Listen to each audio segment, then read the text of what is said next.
السلام علیکم دوستوں، کیا آپ جانتے ہیں کہ شعبان کی ایک رات ایسی بھی ہے جسے مسلمانوں نے ہمیشہ سے مغفرت، رحمت اور بخشش کی رات مانا ہے۔ اس رات کو شب بارات کہا جاتا ہے اور کہا جاتا ہے کہ اللہ اس رات اپنی مخلوق پر خصوصی رحمت نازل فرماتا ہے۔ آج ہم قرآن و حدیث کی روشنی میں اس رات کی حقیقت اور اس کی فضیلت جانیں گے۔ شب برات اسلامی مہینے شعبان کی 15ویں رات کو آتی ہے۔ یہ رات مختلف ناموں سے جانی جاتی ہے، جیسے لیلۃ المغفرت اور لیلۃ الرحمت۔ یہ رات ہمیں یاد دلاتی ہے کہ اللہ کی رحمت اور مغفرت ہر وقت دستیاب ہے، اور یہ ہمیں اپنے گناہوں سے توبہ کرنے کا بہترین موقع دیتی ہے۔ شب برات کا لغوی معنی ہے نجات یا بخشش کی رات۔ یہ رات ہمیں یاد دلاتی ہے کہ اللہ تعالیٰ ہر انسان کی خطاؤں سے معافی دے سکتا ہے، بشرط کہ انسان سچے دل سے توبہ کرے اور دل صاف رکھے۔ اس رات کی عبادت میں دن بھر کی تھکن اور گناہوں کی صفائی کا پیغام چھپا ہوا ہے۔ حضرت عائشہ صدیقہ رضی اللہ تعالی عنہا سے روایت ہے کہ نبی کریم صلی اللہ علیہ وآلہ وسلم شعبان کے مہینے میں سب سے زیادہ روزے رکھتے تھے۔ یہ مہینہ رمضان کی تیاری کا بھی مہینہ ہے۔ روزے اور عبادت کے ذریعے انسان اپنے دل کو صاف کرتا ہے اور اللہ کی قربت حاصل کرتا ہے۔ کچھ روایات میں آیا ہے کہ اللہ تعالیٰ شعبان کی درمیانی رات یعنی شب بارات کو اپنی مخلوق پر رحمت فرماتا ہے اور بہت سے لوگوں کے گناہوں کو معاف کر دیتا ہے۔ یہ رات ہمیں یاد دلاتی ہے کہ اللہ ہمیشہ بخشش کرنے والا ہے اور ہمیں سچی توبہ کی طرف راغب کرتا ہے۔ لیکن بعض روایات کے مطابق اللہ کی معافی صرف ان لوگوں پر نہیں ہوتی جو شرک کرتے ہیں یا دل میں کسی کے لیے کینہ رکھتے ہیں۔ یہ ہمیں یہ سکھاتا ہے کہ نیکی کے ساتھ ساتھ دل صاف رکھنا بھی ضروری ہے۔ علماء کے مطابق شب بارات کی فضیلت کے بارے میں اختلاف رائے موجود ہے۔ کچھ علماء اس رات کی عبادت اور دعا کی فضیلت کو معتبر سمجھتے ہیں، جبکہ بعض علماء کہتے ہیں کہ اس کی کوئی مضبوط دلیل نہیں۔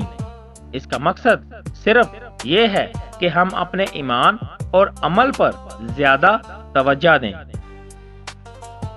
کچھ محدثین نے اس رات کی مخصوص فضیلت والی روایات کو کمزور یا ضعیف قرار دیا ہے، لیکن یہ بھی کہا جاتا ہے کہ اگر ہم اپنی زندگی میں دعا، توبہ اور نیکی کے اعمال بڑھائیں تو یہ رات ایک یاد دہانی کی طرح ہے۔ بعض علماء کا کہنا ہے کہ اگرچہ تمام روایات مضبوط نہیں، لیکن شب بارات کی رات اللہ کی رحمت اور مغفرت یاد دلانے کا موقع ضرور ہے۔ یہ رات ہمیں اپنی زندگی کی اصلاح کی ترغیب دیتی ہے۔ قرآن میں مبارک رات کا ذکر آیا ہے، اگرچہ اکثر علماء اسے شب قدر سے تعبیر کرتے ہیں، لیکن بعض علماء اس رات کو شعبان کی درمیانی رات کے ساتھ بھی جوڑتے ہیں تاکہ انسان اللہ کی عبادت اور دعا کو زیادہ اہمیت دے۔ شب برات کی عبادت میں انفرادی نفائل، دعا اور تلاوت زیادہ بہتر سمجھی جاتی ہے۔ اجتماعی عبادت ضروری نہیں، بلکہ دل کی نیت اور خلوص اہم ہے۔ دنیا کے کئی مسلمان اس رات نوافل ادا کرتے ہیں، قرآن پڑھتے ہیں اور گناہوں کی معافی کے لیے دعا کرتے ہیں۔ یہ عبادت ہمیں اللہ کی قربت کے احساس سے سرشار کرتی ہے۔ شب برات ہمیں یہ پیغام دیتی ہے کہ اللہ کی رحمت ہر وقت دستیاب ہے اور ہمیں اپنی زندگی میں ہمیشہ دعا، نیکی اور استغفار کو شامل کرنا چاہیے۔ یہ رات دعا کے لیے بہترین موقع ہے۔ اللہ سے ہم اپنے گناہوں کی معافی مانگیں، اپنے خواہشات کے لیے دعا کریں اور دل کی صفائی کریں۔ اگر دل میں کسی کے لیے بغض یا نفرت ہے تو اس رات اسے ختم کریں اور اللہ سے اپنے خطاؤں کی معافی مانگیں۔ یہ ہمیں سکھاتا ہے کہ روحانی پاکیزگی بھی عبادت کا حصہ ہے۔ یہ رات توبہ کا بہترین موقع ہے۔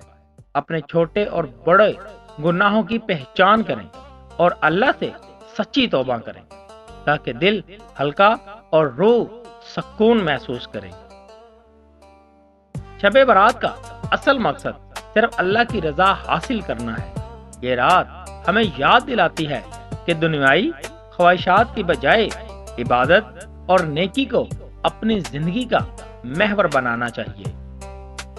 شب برات صرف ایک رات نہیں بلکہ یہ ہمیں یاد دلاتی ہے کہ ہر دن اللہ کی عبادت کے لیے قیمتی ہے۔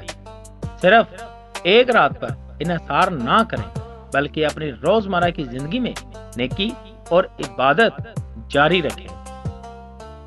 یہ رات رمضان کی تیاری کا بہترین موقع ہے۔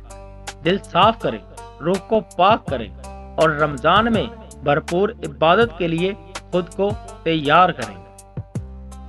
اللہ ہمیں سچی توبہ، معافی اور رحمت نصیب فرمائے، آمین۔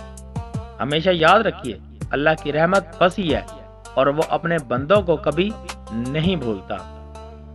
اور دوستو، اگر آپ کو ہماری یہ ویڈیو اچھی لگی ہو تو اپنے دوستوں کے ساتھ اس کو لازمی شیئر کریں اور ہمارے چینل کو سبسکرائب کرنا نہ بھولیے گا۔